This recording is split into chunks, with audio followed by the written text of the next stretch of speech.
যাইরে চলে পথে এক বিধতারে দিল যে বন্দি করে শিশু নবীকে নিয়ে হালিমা যাইরে চলে পথে এক বিধতারে দিল যে বন্দি করে শিশু নবীকে নিয়ে তারপর কি হলো বিদ বলে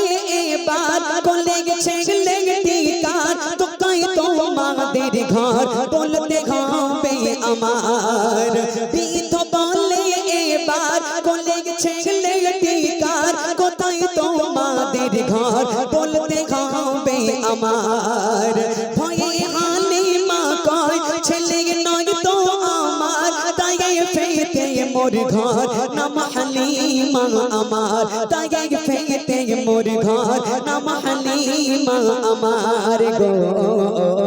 মকার করে সে ঘরে ছিল এই এতিম ছেলে ও গো মকার করে সে ঘরে ছিল এই এতিম ছেলে পিলাতে দুগ্ধ তারে নিয়ে এলাম সঙ্গী করে পিলাতে দুগ্ধ তারে নিয়ে এলাম সঙ্গী করে শিশু নবীকে নিয়ে হালিমা যাইরে চলে পথে এক বিধতারে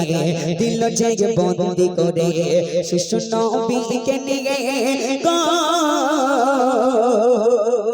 বিদ্যাকে দিল তোমার নাম কি বলছে আমার নাম হালিমা এই সন্তান আমার না আমি এক জায়গা থেকে নিয়ে আসছি যেই কিনা বললো আমার নাম হালিমা বৃদ্ধ লোকটা সেখান থেকে ছুটে একটা ঘরের ভিতর গিয়ে ঘরের ভিতর থেকে একটা কেতাব নিয়ে আসলো তৌরাত কেতাবটা খুলে দেখিয়ে দিল ও মা হালিমা তোমার নাম যদি হালিমা হয়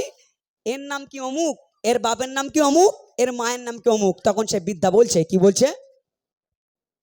খুলে গে তৌরাত কেতাব বিদ হয় গো তোবা বলে এর নামটি কি মা হযরত মুহাম্মদ জোরে হয় না সুবহানাল্লাহ চিল্লায় না সুবহানাল্লাহ বিদ খুলে গে তৌরাত খুলে গে তৌরাত কেতাব বিদ হয় গো তোবা বলে এর নামটি কি মা হযরত মুহাম্মদ এর পিতা কে আব্দুল্লাহ মাতা কি আমিনা জন্ম করে সে ঘরে সবই আছে লেখা জন্ম করে সে ঘরে সবই আছে লেখা গো হালিমা অবাক হয়ে তাকে এই সওয়াল করে হালিমা অবাক হয়ে তাকে এই সওয়াল করে বলো না দয়া করে জানো সব কেমন করে বলো না দয়া করে জানো সব কেমন করে শিশু নবীকে নিয়ে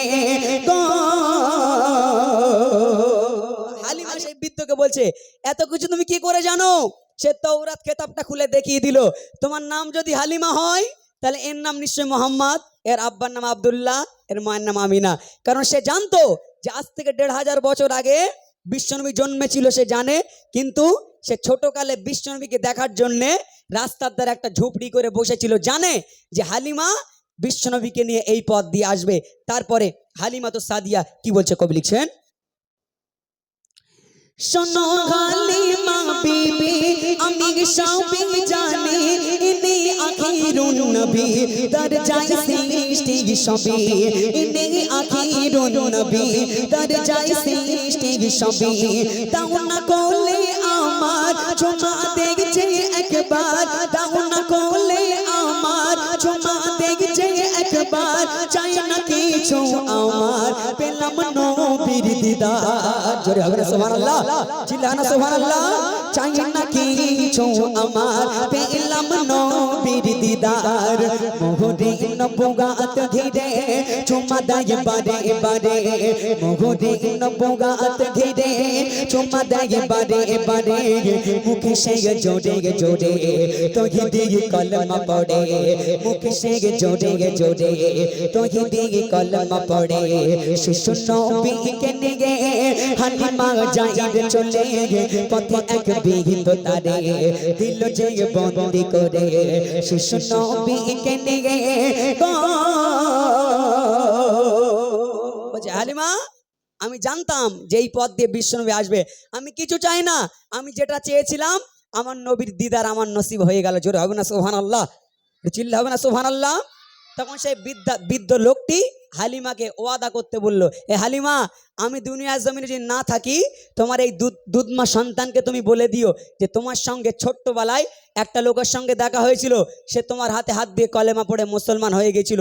আর হয়তো কখনো দেখা হবে না, কিন্তু খবরটা তোমার এই সন্তানের কাছে পৌঁছে দিও যে আমি তার হাতে হাত দিয়ে কলেমা পড়ে মুসলমান হয়ে গেলাম। জোরে হবে না সুবহানাল্লাহ? চিল্লা হবে সুবহানাল্লাহ?